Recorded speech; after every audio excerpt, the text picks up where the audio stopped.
Well, it's been quite a week for Elon Musk. The Tesla CEO has seen ups and downs in his electric car making company. The good news first, Tesla finally made its 4 millionth car. How is that a big deal, you ask? Well, it took Tesla 12 years to build its first million cars, 18 more months then to build the 2 millionth car, and 11 months to touch the 3 million milestone.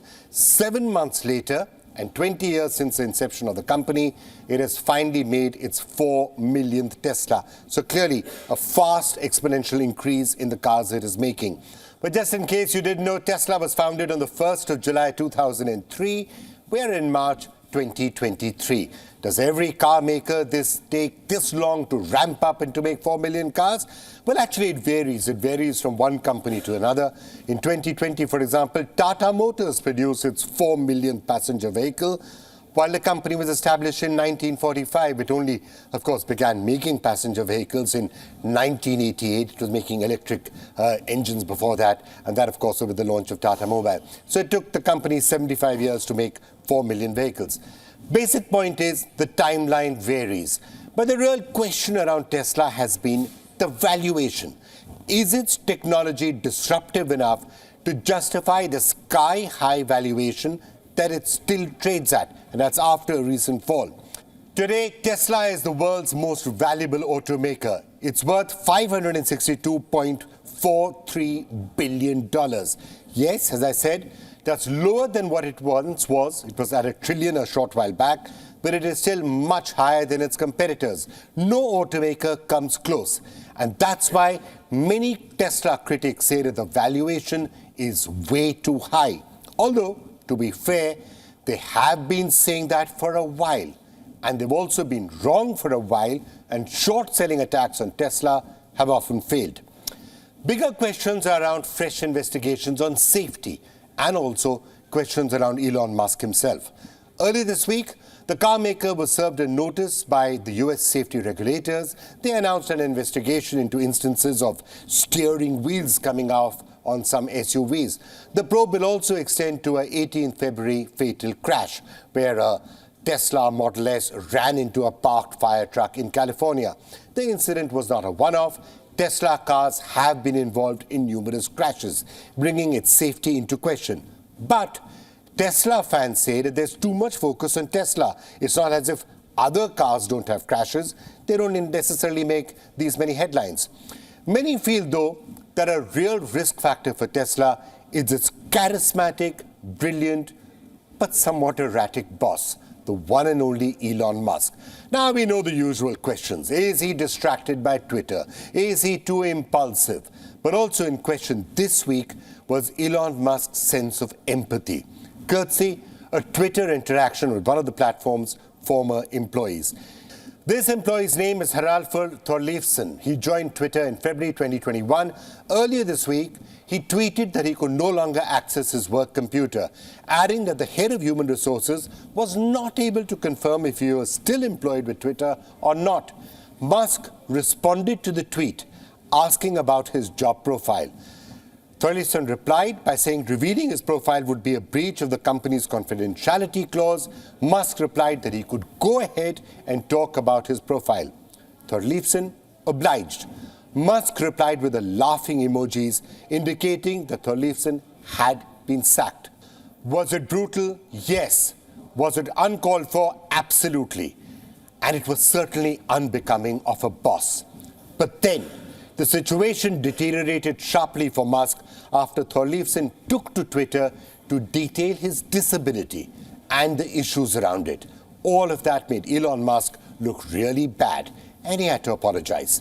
The internet wasted no time in calling out Musk. One Twitter user, in fact, branded Musk sociopathic. Now tell me one thing. How is one to read this man? Elon Musk left the world utterly confused with the Twitter acquisition saga and with everything that followed.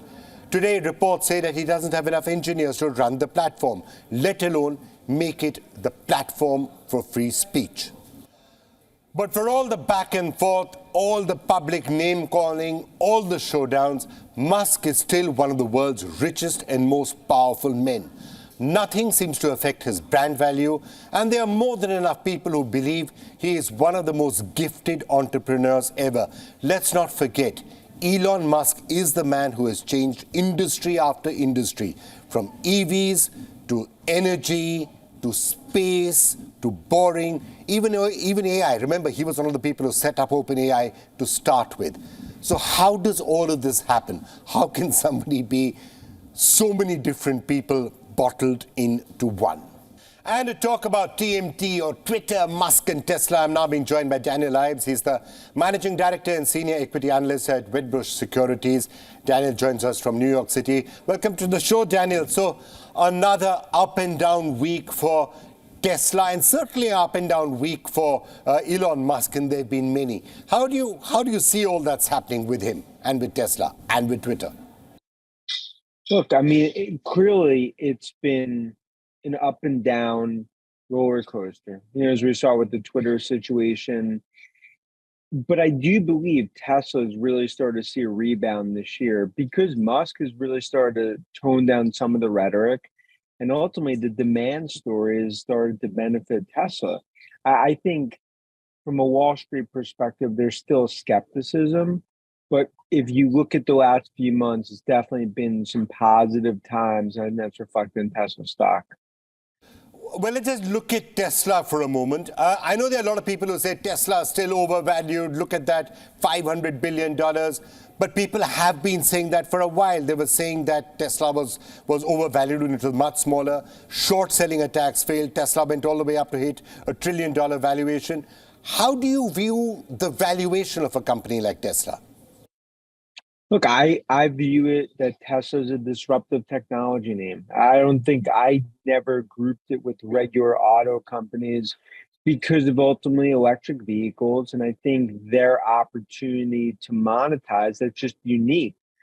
Now, with that said, competition's increasing across the board.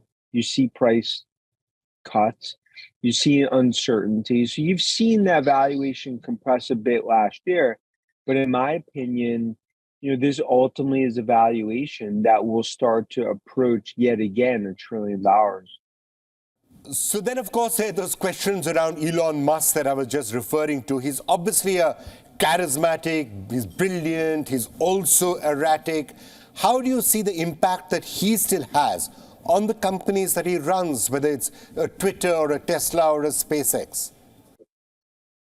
I mean, Musk has had the golden touch. I mean, when it comes to Tesla as well as SpaceX, I think in many opinions, he's a modern day Albert Einstein, Thomas Edison. Now, that said, I think with Twitter, he went through a Howard Hughes moment, and I think that was sort of a bit of a black eye. But in terms of disruptive, when we look at Tesla, we look at SpaceX, the reason Musk stands at the top of the mountain today, as richest person in the world, is because we're talking about some of the most disruptive technology companies in the world. Hang on. You called him a modern-day Albert Einstein or a Thomas Edison. Is that you think, an accurate way to describe Elon Musk? Look, I think when you look at what he's built with Tesla, as well as SpaceX, it's hard to poke holes in it. In other words, I view Musk, and it always has, is a unique individual that's been able to really transform when we look at electric vehicles as well as space. Now, with that said, execution continues to be the issue. There's also going to be many that are skeptical on Musk and skeptical on Tesla. But I think when you look over the last decade with the back against the wall, he's proven what many thought was almost insurmountable. I don't think many people would argue with the brilliance that Elon Musk often displays. Certainly his ability to look at the future, to visualize how things can be changed dramatically and radically with exponential technology. I don't think anybody will doubt that. But I guess he also makes people tear out their hair, right? He will come up, he will have all that brilliance, and he'll still come up and he'll tweet something about taking Tesla private at 420. His lawyers must be getting high blood pressure just thinking every night about what it is that Elon Musk could actually go out. There's been talk about Elon Musk calming down, but so far there's really no sign of it. Look, it's been black eye after black eye, right? I mean, with Musk on Twitter, that's his downfall, and we've seen it. Now, yet again, that's also part of his cult following. Now that he owns the platform, I think he started to calm down rhetoric, but just like we've seen over the last week, I mean, that ultimately hurts, I say, not just credibility, but it's part of his image. And I think investors accept it with a grain of salt. But, I think for Musk, the Wall Street wishes that he tweeted less. So you think this is the way Musk is going to continue? All that brilliance, but at the same time, that erratic behavior will continue. He's going to keep on tweeting irrespective of what somebody says. And at the end of the day, whatever the lawyers may be telling him or something else, he's not going to bother about it. He's going to do what he wants to do. Look, and I think Musk goes to the beat of his own drum. He's not going to listen to lawyers or consultants or whatever it may be. And that's why, I think for Tesla, the Twitter situation has been a spider web. I think it started to dissipate, but no doubt, I mean, it continues to sort of be there in terms of more of the Musk tweeting and some of the risks that come with that. Well, Elon tweeting apart, the entire Twitter acquisition itself, do you feel that Tesla shareholders or investors and stakeholders in a SpaceX or in a Boring company would feel that the Twitter acquisition has been a bit of a distraction? And would they be feeling that Elon Musk should really have bigger fish to fry than worrying about what's happening with Twitter? Yeah, look, I think Twitter was a distraction. I do think there's been a turnaround. It's become less maybe of a focus for Musk, but it's all about getting to break even, making sure that there's not necessarily more of a cash drain in terms of selling Tesla stock. It's a balancing act for Musk, but ultimately Twitter continues to sort of be his pet project. And even to the frustration of Tesla investors, that's something I don't really see changing over the next year. All right, Daniel Ives, thank you so much for joining us with that perspective. Thanks for being here. WION is now available in your country. Download the app now and get all the news on the move.